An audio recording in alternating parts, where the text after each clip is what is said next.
Hello everyone, in this video I'll be showing you the best level 1 spells in Baldur's Gate 3 on a tier list. Now we have a ton of different spells here that I'll be ranking based on their usefulness, and I got a lot of cool tips and tricks to show you guys. So I guess the first thing I'll show you here is that whenever we go into learning our spells, if you got a level of wizard, you can actually go click right here and get all the spells that you got from scrolls right there. So just a little pro tip there, but getting into things first, we have ourselves Divine Smite. So this is easily an S tier choice. Now, what's nice about Divine Smite is it adds a 2d8 of radiant damage to attacks, and in addition to this, it can be upcast for more radiant damage. It'll deal additional damage to the fiends and undead, so you can do a ton of extra damage with this, and it increases 1d8 per each level upcast up to level 4. So this is really great because you can add this to a variety of different ways of using it. So you can actually, as a sword bard, do your flourishes and smite with Divine Smite. You can also do Divine Smite on sneak attacks.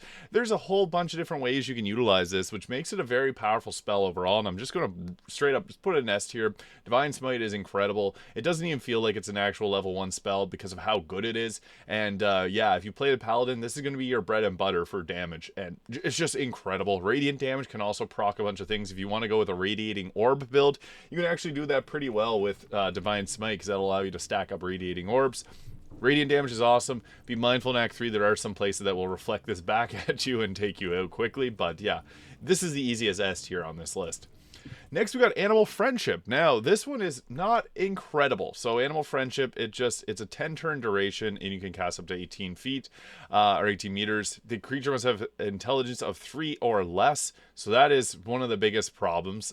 You can convince a beast not to attack you. There's no place, really, where you'd want to use this, in all honesty. I'm just going to put in the D tier. You're better off using a spell to attack, like a Chromatic Orb or a Magic Missile.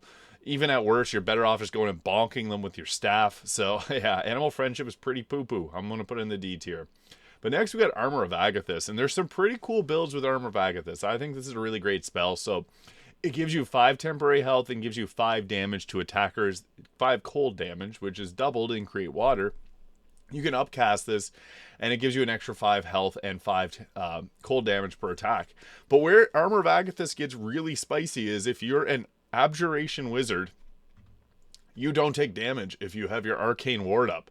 So you can run around, and actually there's a strategy where you play as an Abjuration Wizard, get your Arcane Ward up to the point where you don't take damage, run around and trigger this on everyone with their reaction. So you can just run by them, they'll attack you, they won't hurt you, and then they take 30 damage of cold, and that can be doubled in Create Water for 60 damage. So Armor of Agathis is just absolutely a brokenly powerful if done right, but even not, if you don't really min-max this is still a great spell. Giving temporary health just means more survivability, but on top of that, the damage that it deals is nice too, and cold damage, one of my favorites. Cold and Lightning, big fan here.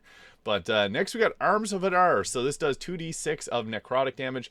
And I want to make a little note here. Necrotic damage is not fantastic. Lots of things will resist it or are straight up immune to it, like undead. So there are times and places for it. But what it does is it prevents the target from taking reactions. And it hits in an area. So it can be somewhat useful if you want something a little bit extra for damage early on in the game. But I just find that there's better choices when it comes to spells, so yeah, I don't really love Arms of Adar, but being able to stop a target from taking reactions is nice. There is a cantrip that'll do the same with Shocking Grasp, so, I mean, it does fall off pretty quickly, but it does hit in a bit of an area, like a 3-meter radius, so I'll put it in the B tier. Could be A tier depending on your usage, but I think Shocking Grasp is the better choice. Lightning damage is less resisted and is a cantrip versus burning off a spell slot, so it could be nice if you needed to run through an area, but again, it's more situational than anything. Next, we got Bane and Bless. Now, these two kind of are the inverse of each other. So, Bane will give the target a 1d4 penalty to its attack rolls and saving throws. So, it's going to hit you less and get hit by spells more frequently. And this is pretty good, but I find it's almost better just to buff your team with Bless. If you're going to hold a concentration on one of these, Bane is good, don't get me wrong. Yeah, I would probably put it somewhere as like, if Bless didn't exist, it would be a lot better. I'm actually going to put Bane in probably C tier and Bless in the S tier. Bless will do the inverse. It gives you a 1d4 advantage to your attack rolls and saving throws. So for a early game build, you always pretty much want to have Bless up if you can, because that's just going to give you a higher hit chance and succeed on your spell saving throws. So that's huge. Overall, You should always have someone concentrating on Bless in the first like 5 or 6 levels of the game, and even in later levels, it's still a really great concentration. But the cleric will get things like Spirit Guardians, which is a arguably better spell to concentrate on. But early in the game, this is fantastic. So yeah, I have to say that's a really great spell to concentrate on. So next we got Burning Hands. Now Burning Hands is all right. What it does is it hits in an area of effect. So you can like do a little cone of damage. It does a 5-meter cone, so it's kind of similar to Cone of Cold, but fire damage. And it deals 3d6 of fire damage. It's not bad. Like for what it does, not the worst spell in the game, but yeah, it can hit multiple targets if you line it up well. I'd have to say it's probably like a higher than Arms of Hadar B tier. It's decent damage early on, especially if you want to go fire build, but you'll soon get level 2 spells. Scorching Ray is just a better choice, I would say, because it can have critical hits. And yeah, Burning Hand's not terrible, but there's better spells. And next we got Charm Person. So this is another one, like Animal Friendship. Charm is not amazing.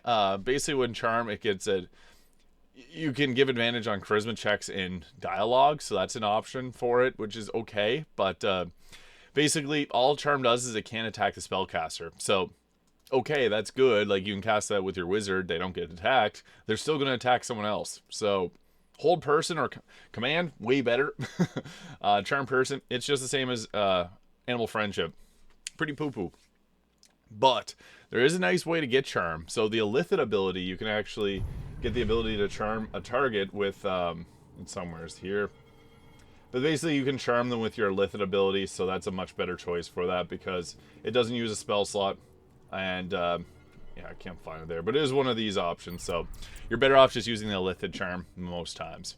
Next, we got Chromatic Orb. And this is a fun spell because you can choose the damage type. I really like Chromatic Orb because you can go, if you want to go Acid, you can create an Acid surface. You can create Ice, which can knock people prone. Fire, which will make a burning surface. Electrified surface. You can poison targets. And Thunder just gets straight up more damage. So, you got many different options. That's the nice thing about it. So, you got your Acid Chromatic Orb there, and then Minsk, he walked out of it, but there's an Acid surface there. So with an Acid surface, you lose 2 armor class, making it easier to hit the target. So it can be decent, but I mean, yeah, it can be upcast too. So I wouldn't say it's S tier really. I've used this a lot more, and I think it is probably more of an A tier choice, just because you can choose the damage type. Very versatile. So I usually take Chromatic Orb just because of its usefulness, but yeah. Next we got Color Spray. Now Color Spray will blind creatures up to a combined 33 hit points. So that's not bad. Blind gives disadvantage on attack rolls, and you get advantage on attack rolls against it. And if you upcast it, it'll increase the health points by 11 for each spell slot. So 44, 55, 66, etc. Not bad, but also one that's like, there's better choices for your spell slots, I feel like. Even Sleep early game is a little bit better. If you put someone to sleep, you'll just critical hit them. So I'm going to say Color Spray is probably D tier. It's the best D tier that we've had so far, but not amazing. But next we got one of my favorite spells with Command. Command is awesome because this can make the enemy team pretty much useless. So Command drop, you can make them drop their weapon, pick up their weapon. You can do this to Voss in Act 1. You can save Scum it if you want, because it's probably only going to have an 8% chance of working. But Voss in Act 1 has a legendary sword that you can command drop, pick it up, boom. You got yourself a really great weapon for the pretty much entire game. And Lae'zel's probably best in slot weapon. So Command is useful for a variety of things, but I also really like a Sword Bard using the Band of the Mystic Scoundrel and the Helmet of Arcane Acuity. Arrow of many targets, get a plus 30 to your spell save DC, and then use Command as a bonus action. Command is incredible because it's crowd control that doesn't require concentration, and for that, it's extremely good. So, you can see it here. I oddly don't have it on Shadowheart at the moment, but yeah, Command is really, really useful, so I gotta put it up high there. Next, we got Compelled Duel. This is another concentration. It's a bonus action, though, and force an enemy attack you, and it gets disadvantage on other targets. That can be somewhat useful. I don't think it's the worst spell in the game. You get this as a level 2 paladin, so that is nice. It's somewhat useful. I would probably put it for lowest C tier, maybe even a D tier choice. Giving disadvantage on attack rolls against other targets is nice, but it's still going to attack someone. It can be useful in times. Let's say your paladin's full of health and everyone else is like hurting real bad. That could be good, but overall, meh. It's alright. It's concentration too. Bonus action makes it a little bit better, but next we got Create or Destroy Water. Now this is, if you watch my build guides, you know I love Create Water, because this will double the damage of our lightning and cold spells. So if you set up Create Water, do a Chain Lightning, you can hit 168 damage on a Chain Lightning, which is just insane. So, and if you go even a further step and take the Tempest Cleric, you can also Create Water and then do your maximum amount of lightning damage, so you guarantee that 168. And then if you're using Markaheshkir Staff with a Sorcerer, you can twin it to 2 people, so it'll hit double, which is just absolutely insane. So Create Water, extremely useful. It makes Witch Bolt, which is a spell we'll be talking about a little bit later. Witch Bolt can critical hit, going even further with damage, 1d12, and then you scale it all the way up with higher level spell slots. So if you want to have the heaviest hit in the game, you got to use Create Water, easy S tier. Next we got Cure Wounds, and there's 2 healing spells here, one of them being much better than the others. Cure Wound, you have to go up and touch the target, and it only does a 1d8 healing plus spellcasting modifier. You can upcast it for an additional 1d8, but I would say that this is pretty garbage. I'll put it in the D tier. Yeah, not something that you're going to want to use, because Healing Word exists, and Healing Word is a heal that you can do. We got a little Healing Word right here. You can do Healing Word from range, and it's a bonus action versus running up and using your action. I don't think there's really much time and place for Cure Wounds, especially when potions exist, and potions are very common. You can also have your Eldritch Knight, or you can have any fighter throw potions. They become a better healer than using Cure Wounds. So, yeah, I might even say this is like the worst spell here. Charm Person's pretty bad, but Cure Wounds is awful. Awful. Yeah, not great. Next we have Disguise Self. Now, if you have the deluxe version, you get a helmet that allow you to cast this at will. Disguise Self is a very, very useful spell. People don't use it enough, I don't think, because you can transform yourself into a different race. So if you want cool interactions, if you see a drow, turn yourself into a drow. If you see a Duergar, turn yourself into one. If you see a Dragonborn, turn yourself into one. Disguise Self is great for the fact that you can use this to kind of change different things, like the Dwarven Thrower. You only get the benefit if you're a dwarf, and you can turn into a dwarf, get that benefit. If you have a sword that benefits, let's say like a Githyanki sword, you can Disguise Self as a Githyanki. I don't like it as a spell, especially when the helmet exists. It's somewhere, it could be S tier, but I'm going to put it in the A tier. It's extremely useful just for a variety of ways, but also outside of combat. Like, there's combat benefits to it, and then there's outside of combat benefits. You get cool dialogue options. That's a big bonus too. So also, if you want to talk to someone with Speak with the Dead, you have to use Disguise Self if you're the one that's taking them out. So if you killed someone, use Disguise Self. They'll talk to you. Many uses. Next, we got Dissonant Whispers. Now, this is actually one that I've come around a lot on. This spell is actually really good. It's a psychic damage, so, you know, psychic damage is good for one big reason. You can get the Resonance Stone in Act 2, and the Resonance Stone will give Steeped in Bliss, which basically makes you vulnerable to psychic damage, so that becomes doubled. And this will also deal an additional 1d6 of psychic damage per level. Not that you'd want to upscale it much. 3d6 is pretty great. So I can do upwards of 18 damage doubled with the Steeped in Bliss, which is nice, but it has a big benefit. It can frighten the creature, which will give disadvantage on attack or ability checks and attack rolls, and they cannot move, so they basically become pretty useless. And Frightened is really nice. I would say Dissonant Whispers is top of the A tier. This is a really great spell for a variety of reasons, but the Bard gets this, and great old one Warlock will get this. It's a great spell just because you can shut people down with this, frighten them, and also psychic damage is so good. So give it a shot. You might actually love it. Next, we got Divine Favor. This is a bonus action. You can cast this on yourself. It deals extra radiant damage, 1d4. And that's good for 3 turns, bonus action. It's all right. I mean, it's good on like a War Domain Cleric too, because you'll be able to give it a bit more damage. But this does require concentration, so that is taken into consideration.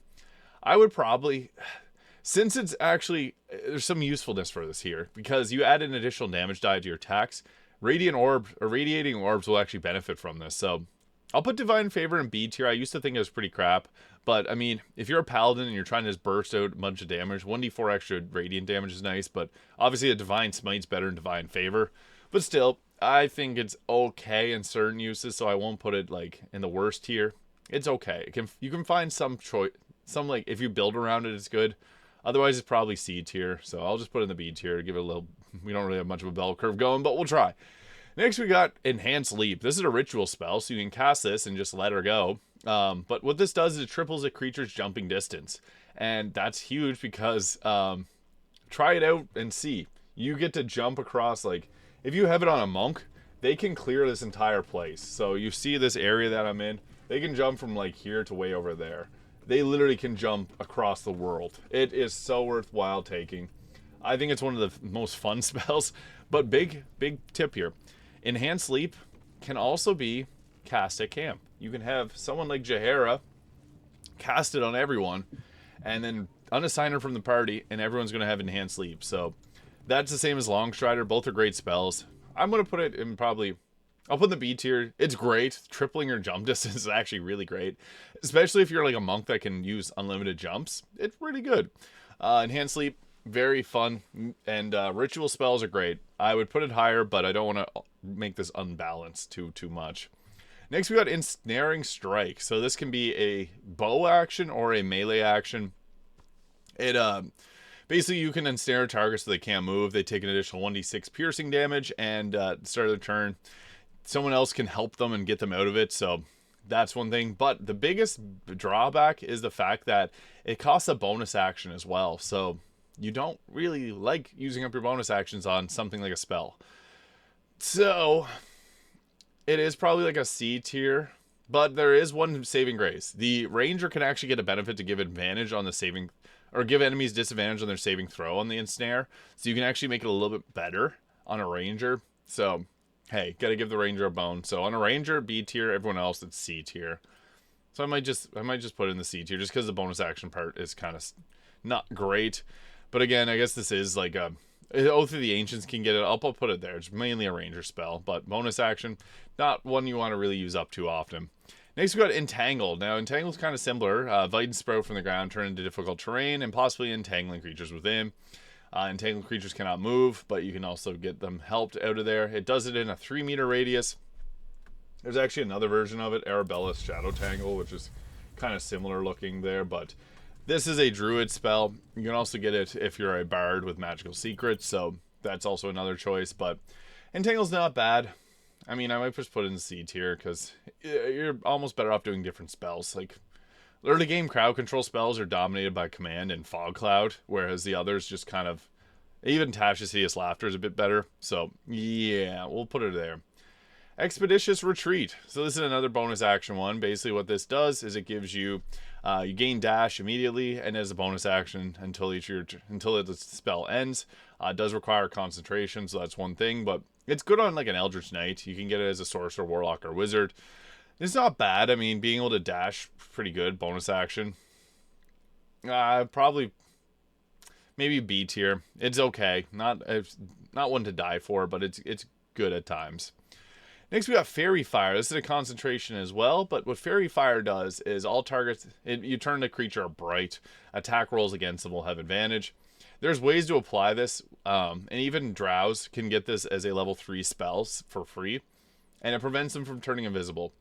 Fairy Fire is not bad. I might even just put it in the B tier, because this is, again, supposed to be more of a bell curve. It's alright. Giving advantage on attack rolls is nice, but using a spell slot for it, kind of questionable, so yeah. Next, we got False Life. So this gives 7 temporary health points, and you can only have temporary health from one area, but you can upcast it to give 5 extra temporary health. Not that good when something like Armor of Agathis exists, but more characters can get False Life.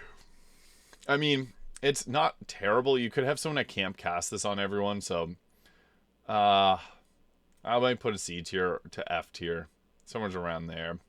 Yeah, it's not the best, but not the worst. 7 temporary health is good. Again, you can have someone at camp cast it on everyone, so that's where it's best. Featherfall next. We got bonus action. So basically what this does is you don't take fall damage. It's nice, but there's potions of Featherfall pretty much everywhere. And there's times where you don't even need it. Like, if you use the web spell, like if you have a druid that can wild shape into a spider, they can make a web, which if you jump into a web, you don't take fall damage. So I like Featherfall, but it's another one that's like, meh, it's okay. It's a ritual spell at least, so I'll put a C tier just because it's ritual. But next we got Find Familiar, and I've seen some people say that this is a terrible spell. I highly disagree, because With a Find Familiar, what you can do is you can scout ahead with it, but even at minimum, it takes a hit for your team. So you can summon in this level, or this bird here. It only has 1 health, but the big beautiful part about this is it can also blind a creature. So you don't even have, it's only got like a 50% hit chance on most targets with good armor class, but early in the game it'll blind creatures, and then even if it doesn't do a dang thing, it takes a hit away from someone else because it has a pretty low armor class there. So 12 armor class will actually draw the target towards it. And yeah, you can set this up to just take a hit for the team. I think the crow is the best choice. I'm going to put it up in the S tier. It's great. Even the cat is pretty nice because with the cat you can use that as like a minor illusion. It'll grab enemies together because it'll meow and then people will go over and look at it. So that's pretty solid too. Next we got Fog Cloud. I think that this is actually really good. So Fog Cloud, it's basically, it obscures targets so you can hide in a fog cloud. That's the best version. I mean, that's the best thing for using your fog cloud. You can also upcast it to make it a larger fog cloud. But basically it'll heavily obscure targets. So I don't have it on it here, but whenever you obscure it, you can actually kind of cheese this. So if you have the ability to not get blinded, so if you have like the Shar Spear, this becomes a really good spell alongside Darkness. Darkness is a higher level spell, but you can go into this. Basically, you want to use Fog Cloud and then have your rogues hide in it and then run out of it, because you basically succeed on a stealth check with Fog Cloud. So I would say it's probably like high A tier to S tier. Darkness is another great one. Magical Darkness makes it harder for the enemy to see, but this is pretty good. Fog will heavily obscure and blind creatures, and there's a variety of reasons why that's good. So yeah, if you got a stealthy archer, this is your best friend, because you can run into it, run out in your stealth. So yeah, it's pretty good. Next we got Goodberry. Goodberry is good, but it's just like basically you get a 1d4 health for eating the berry. Counts as camp supplies, so could be good if you need to burn off some spell slots before you rest. That's actually probably the best choice for that. Druids and Rangers will get Goodberry. You can consume, you get 4 good berries, so that's 4 1d4s, and you can use a bonus action to eat them. They're not the best in combat, but it's good for camp supplies if you need them, so I'll put it in the B tier just because it's got some usefulness at times. Next we got Grease. Now Grease is pretty good because it's you can throw it around and it basically makes difficult terrain and knocks creatures prone. So it's kind of like ice, but better, I would say. Because you can set this up so early in the game, and it also can be turned into fire. So I'll say it's A tier. Grease is really fun because you can just upset the enemy really quickly with that. There's also there's also bottles you can throw that have grease in them, so you can go that route as well. Next we got Guiding Bolt. So Guiding Bolt will do a 46 irradiant damage. It's probably one of the better damage options early game for a cleric, if they're able to hit it, because it does have an attack roll, so that's one thing about it. It's not like other spells. But basically, it gives advantage on the next attack roll. And there's also the Gaunter Mail Bow in Act 3 will give Guiding Bolt whenever you shoot it. So I would say Guiding Bolt's pretty good. I'll put it, I mean, for a cleric early game, it can set up and help your team. So I would have to say it's probably like top of B to A tier. Maybe I'll put it in the top of the B tier. Next, we got ourselves Healing Word. Now, as I mentioned, Cure Wound sucks because it takes an action. Got Healing Word, while it doesn't heal as much, it only does a 1d4 plus spellcasting modifier for healing. It's a bonus action. That's massive. And it also can be upcast for additional 1d4 health. Don't do that, but what's nice about it is if you have a teammate that went down, normally you could run over and pick them up as an action. This is a bonus action to pick them up. So with that, it's S tier because yeah, being able to pick up your team is super vital, especially later in the game. And having this as just a level 1 spell to pick them up is nice. You can also use Rally if you don't want to get counterspelled later on in the game, and Rally from the Battlemaster Fighter will work really great. But yeah. Next we got Hail of Thorns. This also uses your action plus your bonus action, similar to Ensnaring Strike. Basically, it does an additional 1d10 piercing damage and hits in a surrounding area, so that's kind of nice. It'll kind of explode. The 2 rolls, there's a attack roll and then a dexterity saving throw. So yeah, it does have the chance of like failing on one of those and dealing less damage. So Hail of Thorns is all right. I'll probably put it in the top of the C tier. Like Ensnaring Strike is a bit more useful in certain situations, so that's why I put it there. But using your bonus action kind of sucks because you can even just go early in the game if you want the hand crossbows, buy 2 hand crossbows from Damon, and you got a bonus action attack. So it's much better than using your Hail of Thorns. Next, we got Hellish Rebuke. Now, anytime you can weaponize your reaction, this is huge. You can get this as an Oathbreaker Paladin, you can get this as a Warlock, you can get this as a Bard. Asmodeus Tieflings will get this, and also Fire Myrmidons will have it. But basically, what's nice about this is it does 2d10 of fire damage as a reaction, and I would have to say for some classes, I would say this is probably S tier. Because getting an extra damage, being able to damage the target is super nice on your reaction. Not every class is going to have a reaction. Riposte is probably the best one from a Battlemaster fighter because you can add a 1d8 of a damage to it or 1d10. But this is still pretty good. 2d10 of fire damage, potential 20 fire damage. That's quite nice. Next, we got Heroism. This is another concentration. Basically, make yourself immune to being frightened and get 5 temporary health points each turn. So, again, not a bad spell, but not one that's really super duper useful. So, I'll have to put it probably somewheres in the B tier. Temporary health is good and frightened. It could even be like a C tier choice. We'll go C tier. Somewhere's around there, I would say. Yeah, extra health is great, but we got some heavy hitters now. So Hex is a great spell because this will add an additional 1d6 of necrotic damage to your attacks and give it a disadvantage on ability you're choosing, which doesn't really make a difference. It doesn't actually give like it's not that good. It's hard to explain it, but the best one to do is Hex Wisdom because it's going to help out with stealth checks. Like if you have someone that's stealthing around, that's really the main one that you'd benefit from using. But what's nice about it is you can hex someone with a bonus action and then use Eldritch Blast and deal additional damage to them. So for that, I would have to put it up in the A tier because this is great. There's just one that's a little bit better that I'm getting to with Hunter's Mark. This is also a bonus action concentration. You get this as a ranger or an Oath of Vengeance paladin, so that's pretty good.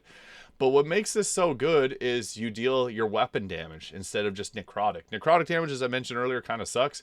Hunter's Mark, this one's actually really good because the additional damage can be piercing damage. And if you have the ballast armor or if you apply a vulnerability to piercing damage, that is double too. So Hunter's Mark is probably, definitely a S tier choice, I would have to say, because yeah, being able to apply the Hunter's Mark, very useful, I would have to say. So yeah, that is a great choice for damage, especially as a bonus action. You got some great choices there. I think Hunter's Mark is super reliable damage, especially if you got vulnerability to piercing set up. Next, we got Ice Knife. I love ice damage, but this one's just okay. It deals 1d10 piercing and a 2d6 of cold damage, and it creates an ice surface on the area, which is nice.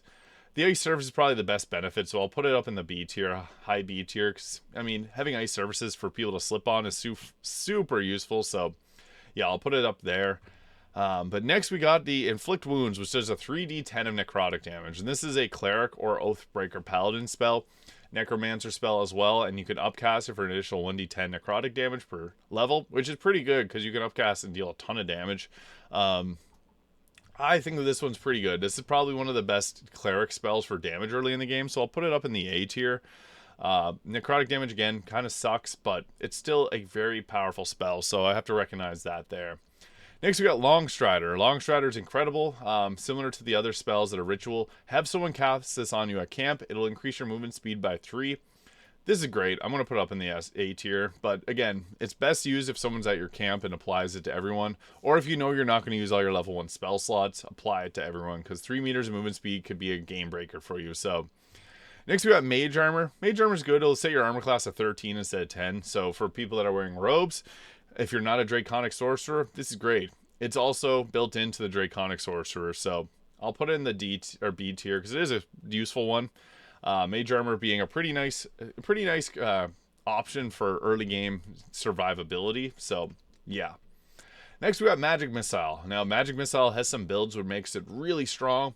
It also can be upcast for additional missiles, and also whenever you're in Act 3, if you see creatures with Unstoppable, which means they can't take damage, use Magic Missile. You can go take it out. It's basically the AK-47 of spells. I would have to say it's probably like an S tier choice. Yeah, super useful for overall damage because it's force damage, which is doubled if the creature's frozen, but it's also the least resisted damage type, so it's pretty good. Next, we got protection from good and evil. This is another concentration, and basically what it does is it protects an ally from aberrations, celestials, elementals, fae, fiends, and undead. Can't be charmed, frightened, or possessed by them, and attack creatures that attack them have disadvantage. This one is one that you won't use as much as the others, so I will put it probably in the C tier. There's times where it can be beneficial, but it's just okay at best. Next, we got Ray of Sickness. This does 2d8 of poison damage and potentially poisons them. So that is really good because poison will get disadvantage on attack rolls. This is probably a B tier choice. Being able to poison targets is awesome because they'll take a damage, but they'll also get disadvantage on their attack rolls for a bit of crowd control. Next, we got Sanctuary. So Sanctuary is awesome. It's a bonus action. If you take a Cleric dip, you should take Sanctuary. Basically, it allows you to ward yourself from incoming attacks. You or an ally can't be targeted until you harm a creature, and you can take damage from area spells. That's the only really downside to it, but you can't be targeted. Now, there's actually a pretty cool usefulness. You can throw things, so you can throw healing potions. Or actually, throw will break it. But, actually, if you use, like, Moonbeam won't break it. Hypnotic Gaze won't break it, which is from a level 2 enchantment wizard. Gust of Wind and Chromatic Orb, as long as you don't deal damage, won't break it. Chromatic Orb's acid and cold versions will have surfaces that don't deal damage, but that's also another one. Sleet Storm doesn't deal damage, so you can use Sleet Storm while in this, but Moonbeam and moving the Moonbeam doesn't actually hurt it, so Sanctuary with that is probably S tier, just because you can use Sanctuary to block targets, or basically keep your team safe, one of your teammates safe, and also use Moonbeam to deal damage, so it's pretty good. Now we have Searing Smite. Now, Searing Smite's just okay. It does use your action and your bonus action, so that does suck. It deals an additional 1d6 of fire damage and marks them with Searing Smite. But it takes 1d6 fire damage per turn. It's okay to give extra fire damage. You get as level 2 Paladin or as a Tiefling. I would say, though, same as Hail of Thorns, being able to taking a bonus action as well is kind of not the greatest. Same thing with Hail of Thorns, though. They're very similar in their mechanisms, just not as good. Next, we got Shield. This is one of the best level 1 spells because it increases your armor class by 5, and you don't take magic missile damage. This is a reaction, so if you see that you're going to get hurt, you can increase your armor class to not get hurt. This shield is an incredibly useful spell, so I'd have to put it up in the S tier. It's just such a essential early game spell for casters because you're not going to be that tanky compared to your other teammates, so you'll get targeted more, and shield is just a good way to block it. Also, if you're a Eldritch Knight, you can get shield. That's pretty good. Next, we got Shield of Faith. This is a concentration, increase your armor class by 2. It's okay. I'll probably put it like somewhere in the B tier. Increasing armor class is nice, but not as good because it requires concentration. If it didn't require concentration, it'd be like S tier probably, but because it requires concentration, that kind of nerfs it a bit. Sleep. So sleep will hit a target up to a combined 24 health points and put them to sleep. This means you can put 3 goblins to sleep in the goblin camp, which is actually really good because when you attack a sleeping creature, you'll have advantage on it, but you'll also have a critical hit if you hit within 1.5 meters. So if you go up and attack them with a sneak attack, that's a critical. Sleep is an underrated spell. I'll probably put it somewhere in the B tier. It could be A tier depending on how you look at it, but being able to put to sleep 3 goblins is nice. It just loses its efficiency at level like 3 to 5-ish. And then you don't want to ever use it and upcast it. But yeah, sleep's not bad. Next, we got Speak with Animals. Now, I love Speak with Animals, but the game will throw potions at you every step of the way, and you can buy more if you really need them. So don't waste a spell slot and Speak with Animals. It's a great spell, don't get me wrong. I'm not saying Speak with Animals sucks, but Speak with Animals can be done from just the potions, which are very, very plentiful. Next, we got Summon Quasit. Now, I said that the Find Familiars are good. This is the best Find Familiar. Quasit is super useful, so I would have to say you can summon in the Quasit here, and it's so fun. It says a lot of wacky things whenever you get into combat. It's like, let's murderize, and it's fisting time. Like, it says some pretty funny things. But what's best about the Quasit is it can turn invisible, and then it can scare targets. So this is a good way to start an attack with Surprised. It's probably your best choice for starting combat. So Shovel the Quasit is definitely S tier. I think this spell is just great. It could be up higher. It's hard to rank these between each other because they're all so different. But Tasha's Hideous Laughter. This is a concentration. It knocks a creature prone with laughter without the ability to get up. Creature must have an intelligence of 5 or more. This is really great because you can just knock people prone And this can be cast with Band of the Mystic Scoundrel if you're a bard. So bonus action casting of this, big thumbs up. I think it's a good one. Not the best on this list, but it's still pretty good. Thunderous Smite. I think Thunderous Smite's alright. It does use your bonus action, but it deals an additional 2d6 of thunder damage, and it works like Thunder Wave with the pushback. I'll put it probably in the B tier somewheres. The fact you use your bonus action does suck, but Thunder Wave, following that up, pushing creatures back. Thunder Wave's actually pretty good. I might actually put Thunder Wave up to A tier, because if you don't have someone with Eldritch Blast with the pushback, Thunder Wave is going to be your option for knocking them off a cliff. So if you don't want their loot, just Thunder Wave them away. Goodbye. Thunder Wave's great. Witch Bolt. This is probably the most controversial here. It does require concentration, which kind of sucks. It does 1d12 of lightning damage. You can upcast it for an additional 1d12 per level. And that's really nice because you can deal a good bit of damage with Witch Bolt. So if you upcast it to level... I guess I'll show it off here. If you upcast it to level 6, it does upwards of 72 damage. That 72 is doubled with Create Water, so that's 144 damage.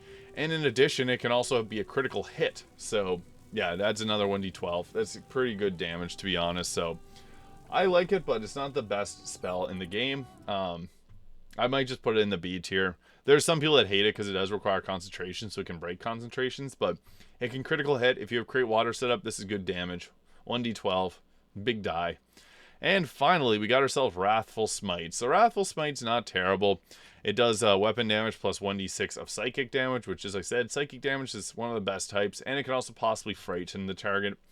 So it could be useful. I'm going to put it in the B tier just to round off our tier list here. So yeah, I might move some things around, but I think that looks pretty good for our level 1 spells. So there it is. Those are the best level 1 spells ranked on a tier list in Baldur's Gate 3. Now, if you have any thoughts, please leave them in the comments. I'm always happy to read them and talk about the different spells because I think this is a fun thing to talk about. So yeah, let me know your thoughts in the comments. Hit that subscribe button if you haven't already. Thank you so much for watching, and I'll see you all in the next video.